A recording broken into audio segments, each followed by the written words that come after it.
This is not a story about a space mission. This is a story about catastrophe and rebirth. My name's Net, and welcome to Lifeless Planet.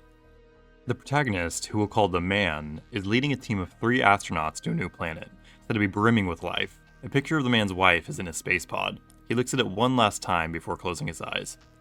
He then awakens to a crash landing onto his destination. It goes much bumpier than it was supposed to, but nonetheless, he makes it safely down to the strange wasteland awaiting him. There's already 2 things that have gone wrong on arrival. 1, his 2 partners didn't land anywhere near him, and the planet is not a lush greenery like expected. It looks like an arid wasteland. Were the reports wrong, or was he lied to? Right now, it doesn't matter. He's finally here regardless. The man leaves the crash zone to look for his crewmates. Audio logs play through the man's spacesuit that give us more information. Apparently, this is supposed to be a one-way mission. As in, the astronauts are expected to live out their days here and colonize it. The mission isn't for them to return. It's to report their findings, and that's it. Other than that, they're here for good. The team of 3 has a lack of attachments on Earth, which made them perfect for this job. The issue now is that this planet is not as described. The man continues forward in hopes of finding anything more. After trekking through deserts of rocks, he finally sees a lead. There's something in the distance. He sees a book in the sand. It's Russian. Looking up, the man sees telephone poles going out into the dust storm beyond. Literal telephone poles are here.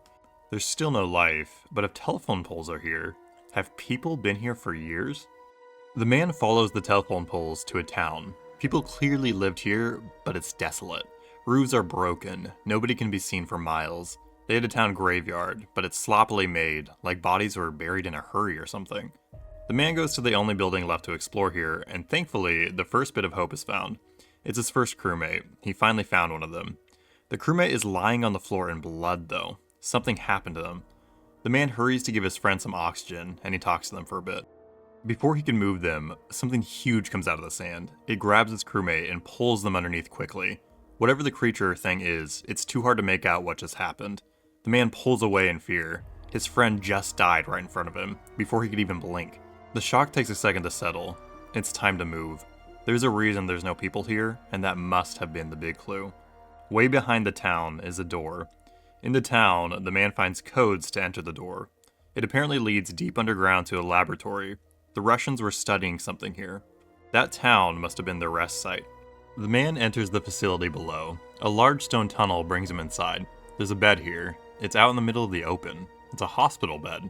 He must be hallucinating. It's dark the deeper he goes down. He finds desks and a projector for teaching the residents in a room in the back.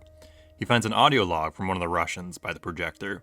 The Russian man says that he was trapped down here in this bunker. He's all alone and lost contact with the other stations. Those things are out there, and he's going to die down here. More papers and charts are found on what they were researching here as well.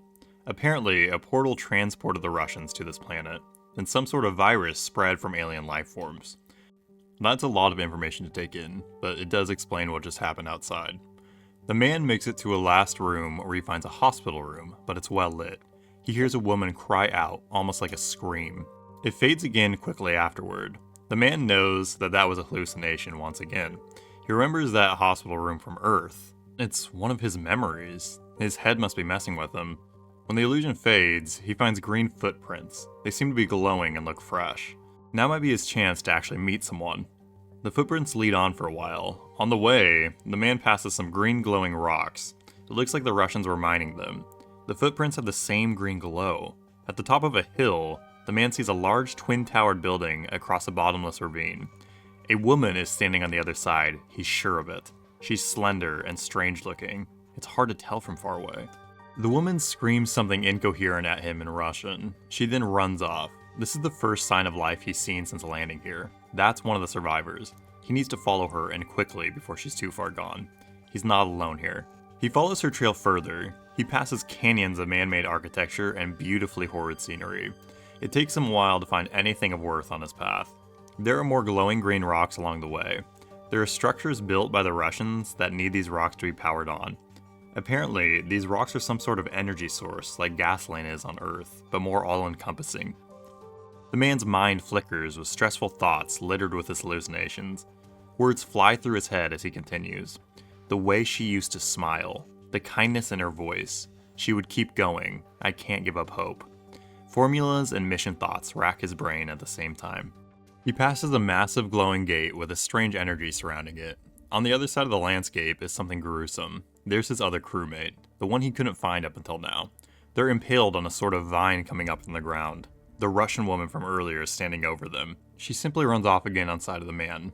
The planet is not dead. There are life forms underneath the ground, or maybe the planet itself is the life form. There are a living system of organic life that strike up from the ground here depending on where people walk.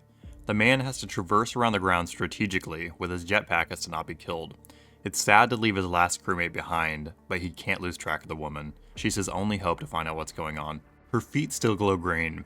She's like the rocks, and she can walk on the ground around these areas. Or does she just know which spots to avoid? Another audio log plays from the man's spacesuit. It's an interviewer talking to the man. Apparently, the man's wife went missing one day. The man searched for her, but to no avail. It cuts off there. She was his reason for living then, and we finally know a little bit more about him as to why he's here. The Russian woman waits for the man to catch up. She's clearly leading him somewhere. He gets a closer look at her and can tell she's irradiated. She almost doesn't look human anymore. Her appearance must be part of the reason why she's taking him where she is. It's time for them both to keep moving, and if she's taking the man somewhere, he will follow.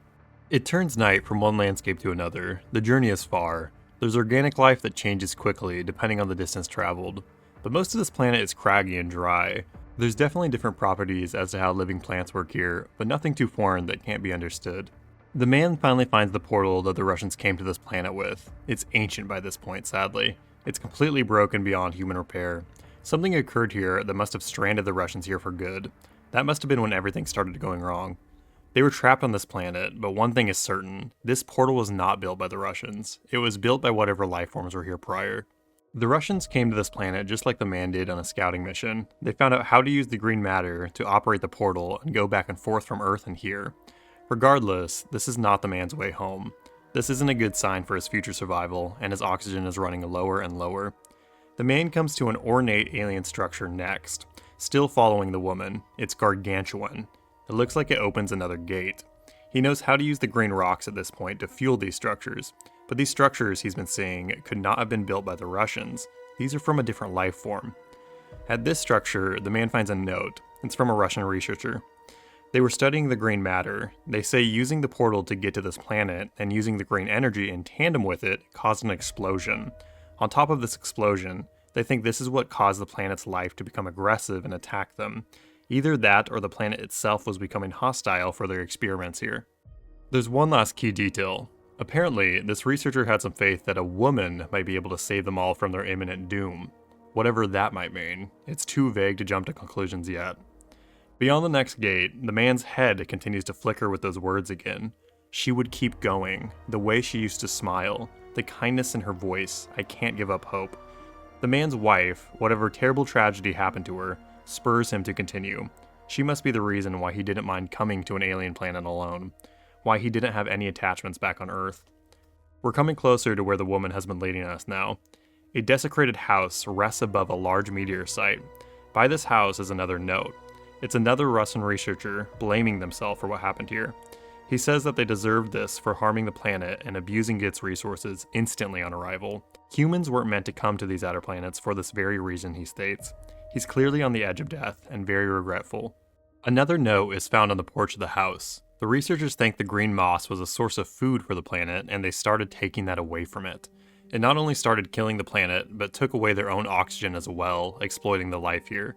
One of the assistants to the research team was named Aelita. Apparently she had a garden in town and it was still alive and well. It was a miracle. Aelita didn't want them to look further into the garden, and she was upset because her child died during the oxygen shortages. When soldiers came to look at the garden, Aelita protected her plants at all costs. When she touched the plants, they came to life. The soldiers then took Aelita into custody. She needed to be experimented on. They literally witnessed her bringing the planet to life with just a touch. They performed gross experiments on Aelita. They injected her with the green moss. She went through hellish pain, but came out the other side still alive. Her eyes glowed green. She was more plant than woman at this point. Her feet touched the ground and breathed life back into the planet. She is a living sign of hope. That note details the whole explanation the man's been waiting for about the Russian woman. That's an extremely tragic tale. How long has she been living? How long did it take for everyone to die out around her? Another note is found in the meteor detailing two things. One, it's the same researcher who was regretful toward the planet. He is sorry for what they did to Aelita, and reinforces how they deserve this. Two, the meteor is what he believes the life forms before them came to this planet on. They must have built the portals and power devices. This is soon proved wrong as the astronaut continues. A last note is found on an alien bridge. The researchers find out that the alien life forms they thought came and departed from this planet were actually still here. They are the life that covers the planet itself. The aliens themselves are what made this planet habitable in the first place. They act as a sort of network, all working together through different species and life to keep the planet running. Everything makes sense now, and the astronaut is nearing the end of his journey here. The Russian woman we now know to be Aelita is waiting for him. She's been helping him out this whole time, and he's finally caught up with her. The man reminisces about his life on Earth in the past.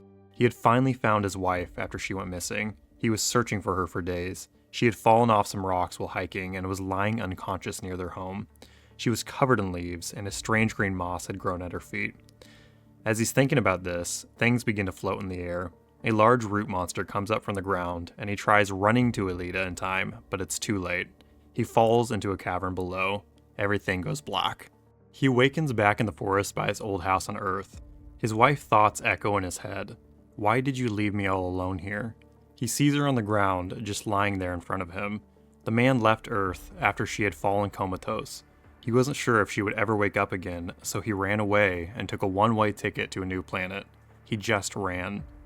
He falls out of this illusion soon after and back into the cavern. It's a green cave filled with irradiation. He sees Aelita walking towards the living root entity down here. He can't make it to her in time. He can't stop her from what she's about to do. Aelita walks into the plant roots and fuses with the planet. She knew the planet was upset. She did this understanding that. She saved the man and the planet with a simple sacrifice.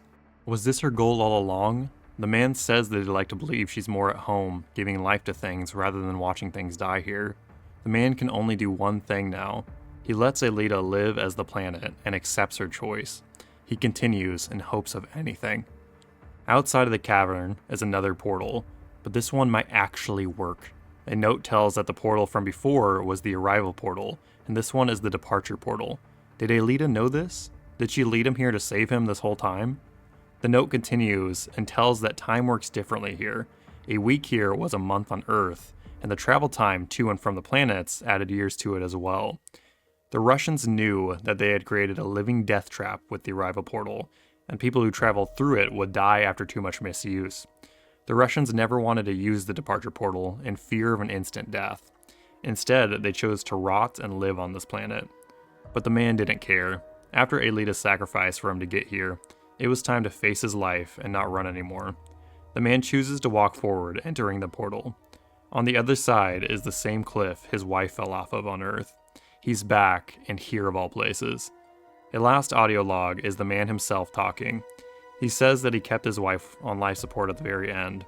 He wanted to give her one last chance to live, even if he wasn't around, if fate would have it. He then looks over a futuristic city, insinuating hundreds of years have passed. The game ends here. Thank you very much for watching the story of Lifeless Planet. I highly doubt people will be as interested in this game as others on the channel, but if you did make it to the end, that's awesome. Please let me know if you'd like to hear the story of Lifeless Moon as well. It's not a sequel, it's the next game in the series released just 2 years ago. If you enjoyed, subscribe and like or do anything like that, and we'll see you in the next story.